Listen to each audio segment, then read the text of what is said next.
Auzubillahiminasyaitonirrajim. Bismillahirrahmanirrahim. Insyaallah tabarakallah. Ustaz, gimana kabarnya Ustaz? Sehat hari ini? Alhamdulillah. Alhamdulillah Ustaz ya. Salam Ustaz biar semakin berkah. Oke, alhamdulillah Ustaz. Hari ini kita ketemu lagi di kajian OTA untuk yang mungkin yang kesekian kalinya Ustaz ya. Siap. Alhamdulillah hari ini sangat cerah sekali Ustaz wajahnya. Apakah Ya, dapat? Ya, alhamdulillah. Karena memang kalau dipanggil untuk ngisi kajian OTA tuh bahagia sekali Bang Hasan. Selain ketemu sama teman-teman orang tua asuh, apalagi hostnya Bang Hasan luar biasa. Siap Ustaz. Alhamdulillah Ustaz ya, mudah-mudahan Ustaz selalu sehat dan bisa lagi mengisi kajian-kajian selanjutnya. Dan saya juga mengucapkan kepada orang tua asuh yang bergabung hari ini, mudah-mudahan selalu sehat, ya Allah mudahkan semua urusannya sehingga tetap kebaikan ini tetap mengalir kepada kedepannya. Amin. Amin. Dan insya Allah Ustaz ya, hari ini ada kajian spesial untuk kepada orang tua asuh dan donatur semuanya. Insya Allah hari ini kita akan membahas tentang fikih Ustaz ya. Siap. Nah tentang fikih nanti insya Allah kita akan belajar langsung sama Ustaz. Misalnya fikih apa nih Ustaz yang kira-kira kita bahas, entah apa hanya sekedar fikih dasar atau hanya tentang hubungan kita beribadah kepada Allah atau bagaimana Ustaz? Kita menurut Ustaz. Oke, Auzubillahiminasyaitonirrajim. Bismillahirrahmanirrahim. Jadi sebenarnya Bang Hasan kita ingin bikin kajian otak kali ini tuh sebenarnya simpel banget. Kita back to basic, balikin semua pemahaman kita ke dasar ilmunya. Karena banyak banyak teman-teman, terutama orang tua asuh, ayah bunda, abang kakak di sana yang saat ini sedang mencari baru kembali belajar Islam. Mungkin dulu belum dikasih sama Allah kesempatan untuk belajar Islam.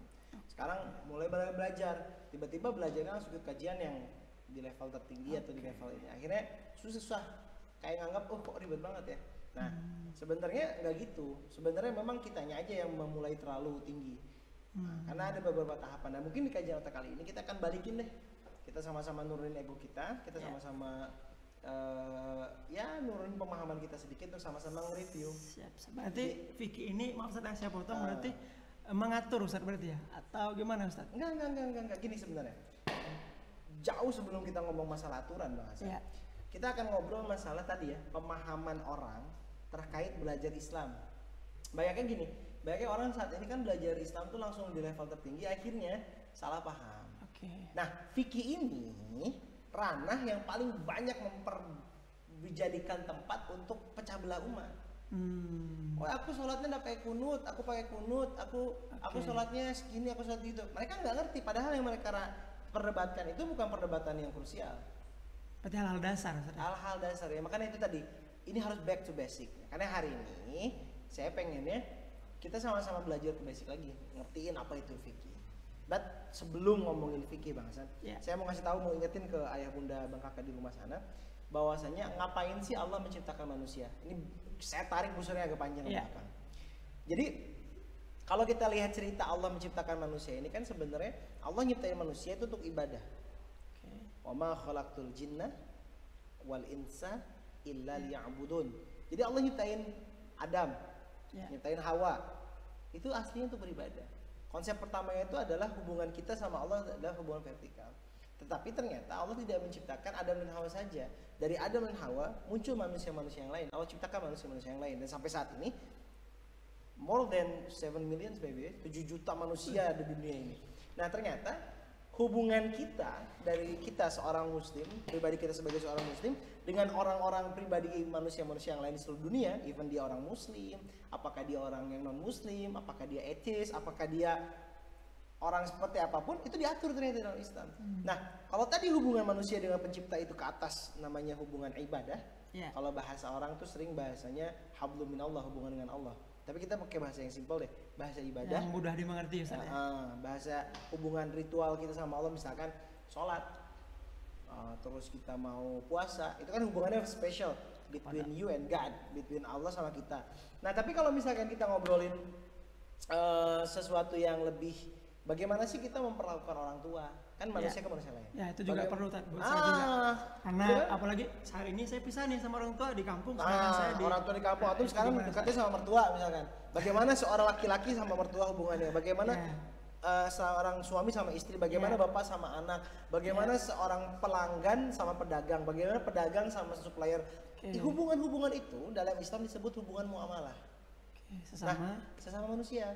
Dan di situ kerennya Islam. Inilah hebatnya agama kita tuh, sebenarnya agama yang komprehensif banget. Itu masuk ke dalam ajaran agama Islam. Dan itu termasuk dalam ajaran ilmu fikih. Nah, jadi yang keren itu ternyata seluruh aturan, seluruh rules, seluruh aturan kita untuk menjalankan peribadahan kepada Allah, Ya. kan itu ada stepping, nggak boleh kita ngasal ibadah. Penting saya Berarti ibadah. harus ada prototipe. Ada SOP, ada step-step yang nggak boleh kita lepas. Nah, itu sudah diatur, ada peraturannya, ada anjuran dan larangan, boleh nggak boleh, do and don't. Itu di Ya. mana kita tahunya? Di ilmu fikih. Oke. Jadi Ba- untuk ini mulai dari mana nih Ustaz? Nah, begitupun dengan muamalah tadi. Oke. Muamalah juga selain ibadah tadi, muamalah juga sama, ada boleh dan nggak boleh. Contoh misalnya gini, dagang boleh nggak? Boleh. Dagang sambil ngurangin timbangan? Nggak boleh. Nah, itu diajarin ilmu fikih. Oke. Nah, jadi kita sekarang narik kayak gitu. Jadi orang tua asuh, abang kakak di rumah, bapak ibu, ayah bunda, abang kakak sudah harus mengerti kenapa manusia diciptakan dan apa sih tujuan utama kita diciptakan di atas bumi ini. Ya. Selain untuk beribadah, kita juga harus memaintain hubungan kita sama manusia yang lain. Itu ya. Ya, berarti Berarti itu awalnya. secara globalnya Ustaz ya. Dan kalau kita bahas dari tadi, kalau kita definisikan, Ustaz apa itu ilmu fikih? Iya. Ya simpelnya adalah ilmu fikih adalah ilmu pengetahuan yang mempelajari tentang hukum. Kalau kita ngomongin hukum, berarti ngomongin dua, Ya. ngomongin anjuran, Sama. larangan, Oke. do Itu dua ya. and don't. Iya, pasti dua itu. Kalau ngomong kayak misalkan, apa sih hukumnya naik motor? Ya kalau naik motor harus gini, harus pakai ini, nggak boleh kayak gitu misalkan. Harus pakai helm, itu anjurannya, itu apa perintahnya. Larangannya nggak boleh bertiga boncengannya, contoh kayak gitu. Itu sama, itu aturan yang kita pakai di ilmu fikih, itu aturan yang dipakai di Islam juga. Oke, anjuran dan larangan. Ya, bisa anjuran, bisa perintah dan larangan, anjuran dan larangan. Ya, assume both same. Siap. Kalau untuk pembagiannya Ustaz? Nah, jadi gini kalau misalkan, bro berarti gampang ya anjuran dan larangan. Tapi nggak langsung gitu aja. Ya, Jadi, maaf Ustaz, maaf. hukumnya itu ada. Ya kalau kita ngomongin fikih nanti di ujung tadi ya, yang saya bilang di ilmu yang tinggi itu udah complicated banget bahasan. Udah steppingnya jauh. Tapi kalau kita ngomongin dasar ini ternyata hukum itu dibagi 5, ada 5 hukum dasar. 5 Ustaz ya. Nah 5 ini nanti dia yang akan mewarnai hukum-hukum fikih yang lain. Karena fikih ini cabang ilmunya kontemporer. Kontemporer itu terus berkembang sesuai dengan zaman. Berarti tidak saklek ngikut di awal itu ya. Memang basicnya ada Quran, hadis, sunnah, Ya. ijma, tapi dia nggak gitu, nggak plak-plak sama. Contoh misalkan zaman Nabi belum ada WhatsApp, belum ada internet. Ya. Nah, ketika zaman sekarang sudah ada internet, sudah ada aplikasi, sudah ada apa, ada dong hukum yang mengatur itu. Nah, bagaimana? Itulah perkembangan dari ini. Itu sih sebenarnya simpelnya, tapi banyak nanti kasus fikih-fikih kontemporer yang kita hadapi saat ini. Ya. Nah, kalau kita balik ke dasar, jadi hukum dasar fikih itu sebenarnya cuma ada 5. Yang pertama, Hukum dasar ya. 5 hukum dasar ya. Yang pertama ini ngomongin masalah wajib. Wajib Ustaz ya. Wajib. Apa itu wajib? Wajib itu apabila kita kerjakan, kita dapat Suatu pahala. salah, oke. Kalau kita tinggalkan, kita dapat Dosa. dosa. Oke. Ini yang pertama. Segala sesuatu yang dikerjakan dapat pahala, ditinggalkan dapat dosa. Berarti memang sifatnya harus Ustaz ya. harus dikerjain. Nah, ini contohnya apa kira-kira? Sholat Ustaz. Sholat. Rukun iman, rukun Islam dari syahadat, sholat, zakat, puasa sampai haji, Iya. itu semua wajib. Nggak boleh enggak. Hmm. Ya, nggak boleh nggak ada. Kalau misalkan no excuse, misalnya gini, lo nggak sholat, aduh, malas bro. Ah, itu nggak boleh. Itu Berarti wajib. harus wajib. Harus. Oke. Nah, wajib ini gitu. Nah, level di bawahnya wajib ada namanya sunnah. Sunnah ini apa lagi Ustaz? Nah, sunnah ini sebenarnya sama, kalau kita kerjakan kita dapat pahala. Kalau ditinggalkan Ustaz? Nah, kalau kita tinggalkan kita ngerugi. Hmm. Kenapa ngerugi? Karena gini, sunnah ini sebenarnya anjuran yang dikerjakan oleh Rasulullah. Allah tidak mewajibkan, tapi Rasulullah mengerjakan dan kita bisa mengikuti. Contoh apa? Contoh yang ringan, misalkan sholat duha. Sholat di waktu duha, di waktu ketika matahari sudah muncul ya, sampai menjelang zuhur. Ya, berarti sunnah ini Ustaz lebih kepada ini Ustaz ya. Siapa yang mengerjakan berarti dia juga dapat imbalannya, tapi Ya. tidak mengerjakan tidak dapat apa-apa Benar. Ustaz ya. Ibarat kalau simpelnya gini, saya sering menganalogikan sesuatu dengan hal yang agak nyeleneh ya. Contoh misalkan kalau kita main games, Oke. Mario Bros lah katakannya. Oh, saya enggak paham Ustaz masalah game. Oh, orang sholat nggak tahu. Game, Kita main gimana, games apa gitu. Ketika dia main games utamanya mati, Ya. atau misalkan dia bisa menang, nah dia lulus. Tapi ketika suatu saat dia masuk ke babak bonus, di babak bonus itu dia banyak bisa dapat koin, dia bisa dapat banyak reward. Tapi ketika dia mati, dia gagal, ya dia nggak ngulang ngulangin dari nyawa. awal. Nah, ibarat kayak gitu sunnah. Ibadah sunnah tuh kalau kita gampang simpulkan tuh kayak gitu. Jadi kalau misalkan kita main games, masuk babak bonus terus kita skip, rugi dong. Kesempatan kita dapat koin banyak nggak kita pakai. Siap. Kesempatan kita bawa ya dapat reward banyak nggak dipakai. Oh sayang kita main deh. Kalaupun mati ya nggak apa-apa. Nah ibarat kayak gitu. Jadi Bonus lah Ustaz. bonus. Makanya sunnah ini sebenarnya pelengkap. Jadi teman-teman kalau misalkan ngerasa ibadah wajibnya itu kurang lengkap, kurang sempurna, lengkapi dengan sunnah. Itulah yang Rasulullah anjurkan. Siap. Berarti kalau infak nih lebih pun nggak apa-apa Ustaz ya? Iya kalau jatuhnya sunnah, kalau ente nggak nginfak ya nggak berdosa. Tapi kalau nggak infak ya rugi. Oke. Berarti kalau nggak infak rugi Ustaz ya? Nah, Poin. contohnya kurang lebih seperti itu. Siap Ustaz. Nah lanjut. Yang ketiga Kalau Ustaz tadi, ya? ya tadi kan koridornya koridor anjuran ya, koridor perintah ya. Nah sekarang kita masuk koridor larangan. Nah di koridor larangan ini, Ini poin ketiga Ustaz ya? poin ketiga. Jadi gini, kan tadi kan kita udah ngobrol hukum ini masalah perintah dan larangan. Ya. Nah tadi di hukum di yang perintah itu ada dua udah, ada wajib ada sunnah. Sunnah. Ya. Sekarang masuk ke yang Sunnah larangan. larangan. Larangan yang ketiga, yang pertama di larangan atau poin ketiga itu adalah haram. Nah haram ini kebalikan dari wajib. Oh. Kalau wajib tadi kita kerjain kita dapat pahala, Ya. kalau kita tinggalin kita dapat dosa. Dosa. Kalau larangan haram ini adalah kebalikannya. Ketika kita melakukan kita berdosa, Ya. dan ketika kita ninggalin kita dapat pahala. Oke. Nah jadi teman-teman kalau beranggap, wah orang Islam ini susah ya, banyak yang dilarang, salah. Enak orang Islam ini semua boleh, kecuali yang dilarang. Oke. Tinggal pilih. Ustaz ya? Jadi kalau misalkan larangan itu sebenarnya kalau haram ini misalkan nggak boleh makan babi, nggak boleh zina, nggak boleh membunuh. When you have chance, ketika punya kesempatan untuk ngelakuin larangan itu dan kita tinggalin, kita dapat pahala. Oke. Itu sebenarnya dimensi yang nggak pernah dilihat. Contoh Ustaz, saya punya kesempatan nih untuk Ambil uang misalnya Ustaz ya? ambil uang di bagian. Tapi kita nggak ngambil itu. Kita nggak milih ngambil itu. Kita milih untuk jujur. Nah itu dapat pahala. Berarti itu udah masuk di poin ketiga di Di larangan tadi. Dan kalau kita kerjain ya, you break the rule kalau nggak melanggar. Kalau misalnya udah sendirian di kos-kosan, tutup pintu, buka internet, wifi full, saya punya kesempatan untuk membuka apapun. Siap. Mudah-mudahan Ota yang hari ini hadir yang menyaksikan Jadi, seperti ini ya. Ketika kita memilih untuk tidak bermaksiat, itu insya Allah sudah masuk ke dalam zona meninggalkan larangan. Amin amin. Mudah-mudahan kita semuanya termasuk Ustaz ya. Oke. Nah, level selanjutnya di bawahnya tadi, masih di zona larangan. Di bawah zona larangan ini setelah haram ada namanya makruh. Nah, makruh ini dari kata karoha. Karoha ini kariha yakrohu ya. Kaf, ro sama ha besar. Ini dari kata apa? Artinya tuh benci. Makruh ini adalah sesuatu yang Allah benci. Makruh ini adalah sesuatu yang memang tidak disukai oleh Allah. Berarti kalau dari tingkatan larangan sama makruh nih lebih sangat dibenci makruh atau gimana Ustaz? Nah, jadi gini, kalau larangan tuh levelnya tuh wah udah ngelanggar gitu. Kalau larangan tuh udah kayak oh kamu ngelanggar peraturan, udah kasih hukuman. Tapi kalau makruh ini Allah tuh nggak suka aja, benci, tapi nggak sampai ngebuat dia dapat hukuman. Nah, makanya kalau kita ngomongin masalah definisinya, makruh ini adalah sesuatu yang kita kerjakan. Kalau kita kerjakan kita rugi. Dikerjakan rugi malah Ustaz ya. Kalau kita tinggalkan kita dapat pahala. Nah, jadi sesuatu yang sebenarnya kalau kita nggak ngerjain itu kita dapat pahala. Tapi kalau kita kerjain ya kita rugi. Sebenarnya ya nggak apa-apa tapi ya rugi aja. Ngapain sih kita ngerjain ini? Nah, contohnya apa? Contoh tidur habis subuh. Makruh Ustaz ya. Tidur habis subuh itu makruh. Sunahnya nggak boleh tidur. Ketika ente tidur habis subuh emang nggak dapat dosa, nggak dosa tidur habis subuh. Tapi ente dapat kerugian yang besar. Salah satunya dibenci oleh Allah Ustaz ya. Ya dibenci Allah sebentar gini. Dibenci Allah itu ada sesuatu yang makruh itu dari kata ya. Ya. Makruh karoha. Jadi sesuatu yang dibenci gitu. Allah nggak suka. Kayak gini deh. Bang Hasan makan lauk di undangan, tapi dia udah di alas gitu loh. Di situ ada ayam, ada nasi. Ternyata di situ ada lauk yang nggak Bang Hasan suka. Contoh misalkan sayur pare. Ya kan pahit Ustaz. Pahit ya. Terus.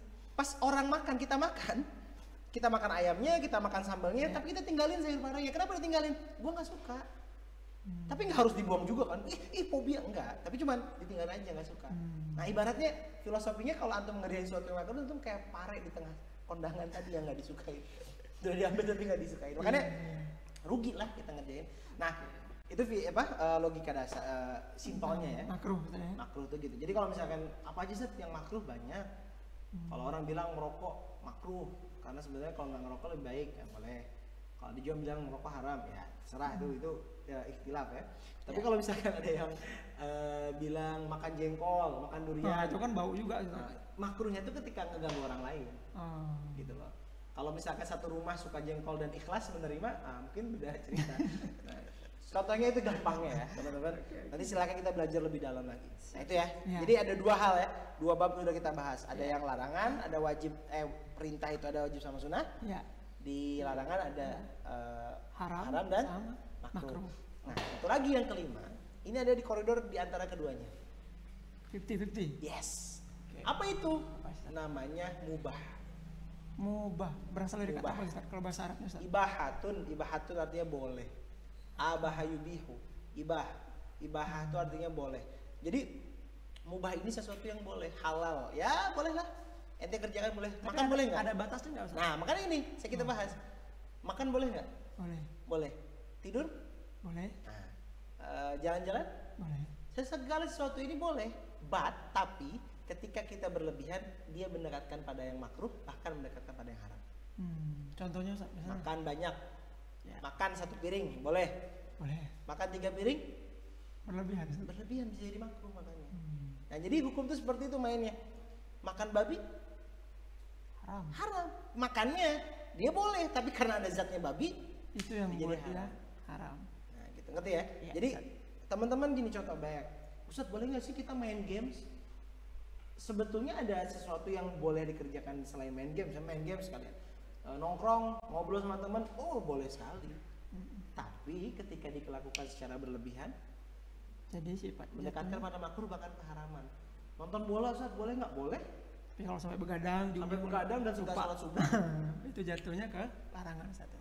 itu ya. Oke, siap. Jadi 5 hukum dasar ini sejatinya yang mendasari kita dalam bersikap dalam Islam.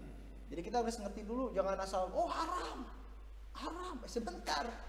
Sesuatu untuk jadi haram, sesuatu untuk jadi wajib, sesuatu untuk jadi mubah ini ada prosesnya. Ada prosesnya, nggak langsung jadi gitu. Tapi ini dasarnya. Ini dasar pembangunan dalam hukum. Tentang fikih ini Ustaz ya. Tuh. Nah, jadi itu sih sebenarnya dasar dari fikih. Nah, selanjutnya Ustaz Hasan ada lagi yang ingin saya kasih tahu itu adalah pembagian dari wajib tadi sama sunnah. Jadi bagi lagi Ustaz ya, dari wajib sama kita sunnah di bagi lagi. perintah di zona perintah ya tadi ya. Ya. Di zona perintah itu ternyata perintah itu ada yang dikenakan terhadap person per orang, ada yang dikenakan pada kelompok. Satu sama banyak. Banyakan. Nah, gini contohnya. Kalau untuk person itu kita sebut dengan ain, wajib ain atau fardu ain. Nah, wajib itu bahasa lainnya fardu ya. Nah, Allah menunjukkan atau menurunkan kewajiban kita untuk sholat 5 waktu. Kewajiban sholat 5 waktu ini tunjukkan kepada person to person. Diri sendiri Ustaz ya. Hasan udah punya istri, Ustadzah Wilda misalkan tidak sholat, Hasan sudah ingatkan, maka kewajiban itu turun sendiri-sendiri. Hasan yang sini udah sholat, sudah, jadi itu punya rapat masing-masing. Puasa demikian, haji demikian, kita punya kewajiban masing-masing. Ini kewajiban bebannya diturunkan kepada person to person. Nah, tapi ada lagi yang kedua, adalah namanya kifayah. Itu banyak tadi Ustaz ya. Kifayah ini beban yang ditujukan kepada satu kelompok. Tapi kerennya, ketika salah satu dari kelompok tersebut menunaikannya, maka musnahlah kewajibannya. Contoh gini,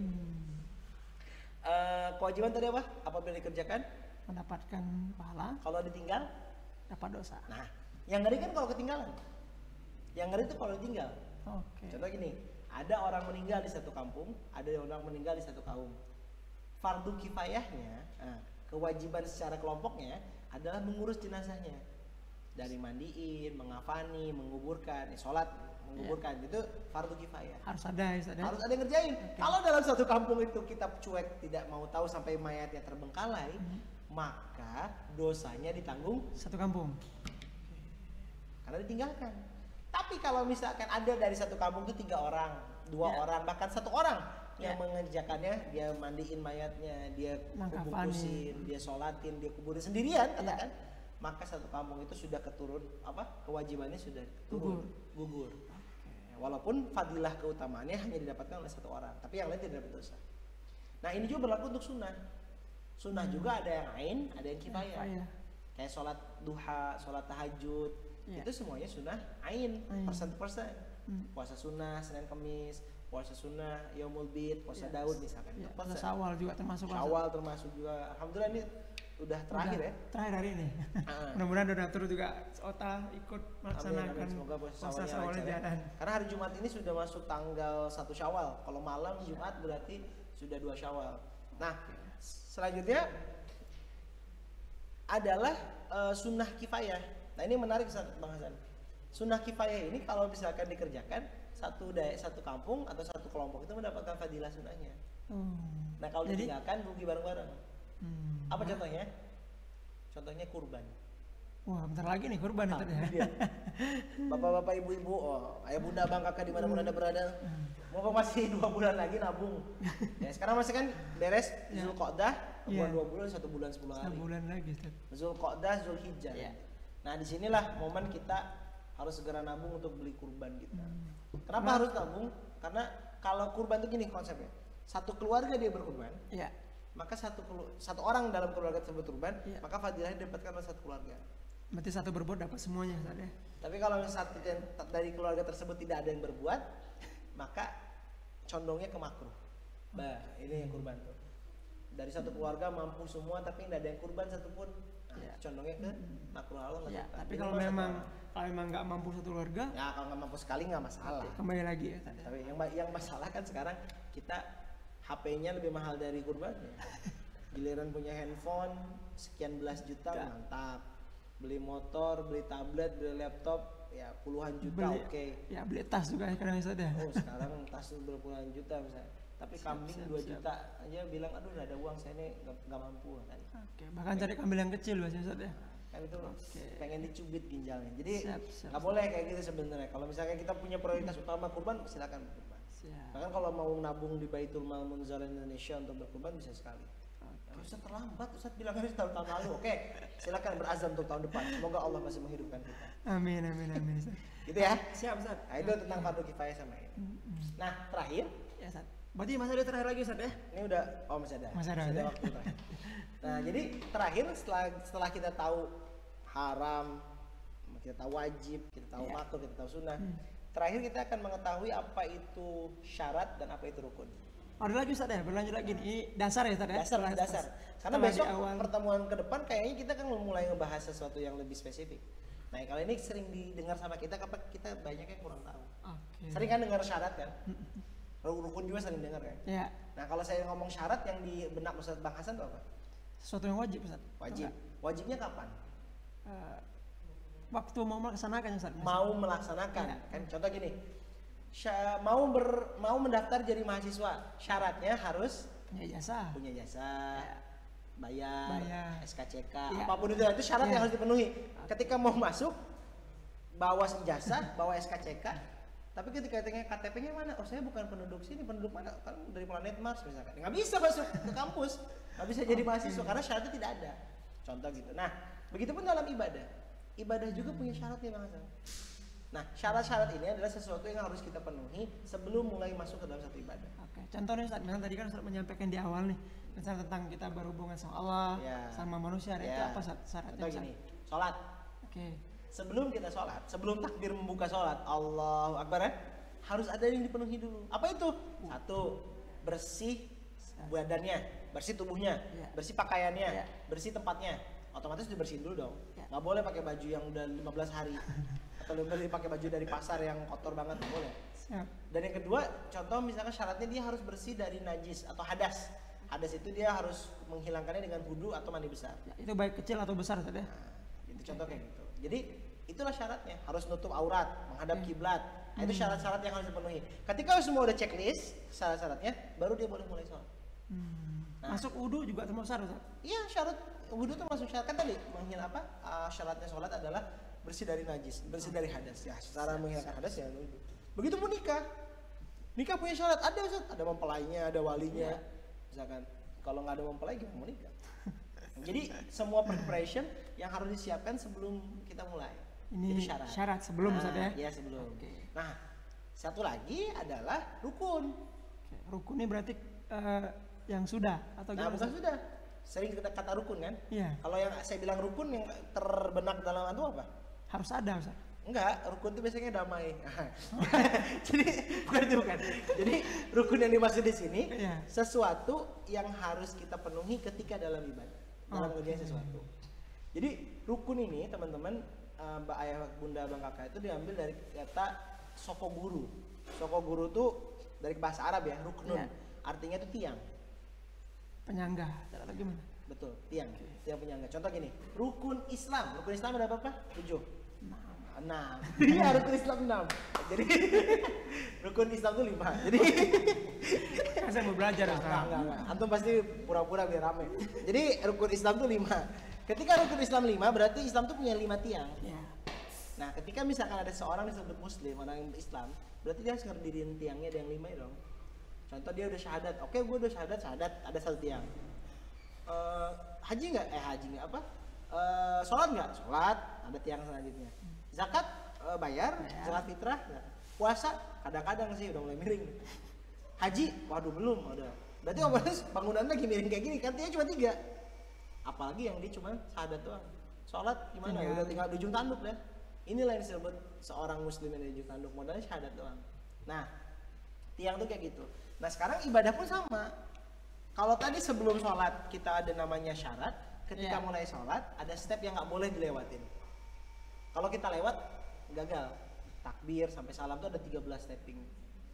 Nah, ketika kita beribadah Bang Hasan, syaratnya udah lengkap, rukunnya udah lengkap, Ya. maka hukum dari ibadah itu disebut sah. Memang harus Komen, terima saya nikah, sah. Berarti apa?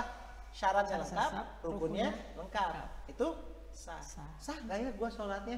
Nggak harus nanya gitu, cek aja dulu rukunnya. harus diingat syaratnya, Syaratnya, sudah, rukunnya, kalau sudah lengkap, insya Allah laksanakan. Nah, kebalikan dari sah adalah batal. Batal itu apa? Kalau rukun dan syaratnya tidak lengkap. Jadi kalau ada orang bilang nikahkan misalkan, contoh kayak gini kan, pakai bahasa Arab, Siap. zawajtuka wa ankahtuka bihada hadada bimahrin lan. Dijawab Qabil. sama orangnya apa? Kobil tuh. Nah, kalau qabil tuh sah. Kalau jawabnya taqabbalallahu minna wa minkum, nah itu gak sah. Mau lebaran Karena lagi, ada Ustaz. jawabannya. Kita mau lebaran lagi ya. Ya, jadi Siap, siap. itulah. Kalau misalkan sah. Oh, batal. Belum. Ada syarat dan rukun yang belum berlaku. Siap, Nah, siap. jadi contoh seperti itu. Nah, jadi kita nanti ke depannya akan mempelajari kalau frame memahami ilmu fikih dasarnya udah lengkap. Nah, ke depannya enak kita nanti. Oke, berarti hari ini kita bahas secara ini dulu saja. Nah, nanti kalau pertemuan selanjutnya, kalau ternyata kita lanjutkan, nah baru kita nanti ngebahas bagaimana saat bab-bab yang lain. Nah, kalau misalkan di nikah nanti insya Allah kedepannya kita akan belajar bab dasar fikih dari awal toharoh, Ya. bagaimana membersihkan Bersihkan. tubuh, membersihkan dari najis, biar tahu semuanya. Setelah itu kita belajar sholat. Nah, baru belajar sholat kita, pokoknya yang rukun Islam kita ajarin dikit-dikit biar Ya. semuanya mendetail, biar teman-teman, abang, kakak, ayah, bunda di rumah sana benar-benar bisa menilai kualitas ibadahnya dengan Ya. kualitas yang terbaik. Gitu Bang Hasan. Siap. Alhamdulillah. Sudah. Cukup Ustaz mungkin? Saya sih cukup. Alhamdulillah. Oke, alhamdulillah abang kakak ayah bunda semuanya. Mudah-mudahan siapapun yang menyaksikan video ini jangan lupa share, ikut berikan ilmu yang bermanfaat ini dari Ustadz ini. Mudah-mudahan Ustadz, sekali lagi Ustadz, mungkin sebelum ditutup Ustadz, mungkin ada pesan atau yang mau disampaikan kepada orang tua asuh atau donatur di luar sana agar bisa bersamai selalu pergerakan kita Ustadz. Silakan Ustadz. Baik. Abang kakak ayah bunda, intinya dalam belajar agama itu, dalam belajar Islam itu tidak sulit. Belajar Islam itu mudah. Hijrah itu bukan sebuah tantangan yang saat ini mungkin antum akan ada di dunia yang berbeda. Tidak, karena sekarang semua sudah didukung dengan platform-platform yang luar biasa. Makanya selama antum sekarang ada di jalan yang benar, istiqomah, cari lingkungan yang baik, dan jangan pernah tinggalkan channel-channel yang menyebar kebaikan, terutama Baitul Mal Muzaran Indonesia TV ini. Silakan di subscribe, di like, di komen, disebarkan kebaikannya. Dan insya Allah ketika video ini menginspirasi orang lain untuk membuat kebaikan, maka jempol antum yang men-share akan dapat pahalanya. Barakallahu fikum. Assalamualaikum warahmatullahi wabarakatuh. Insyaallah. Siap, sekali lagi Ustaz. Siap. Terima kasih Ustaz. Mudah-mudahan Terima kasih banyak. edisi selanjutnya kita bisa belajar lagi dan bisa memberikan lagi kebermanfaatan untuk banyak orang. Siap. Syukron.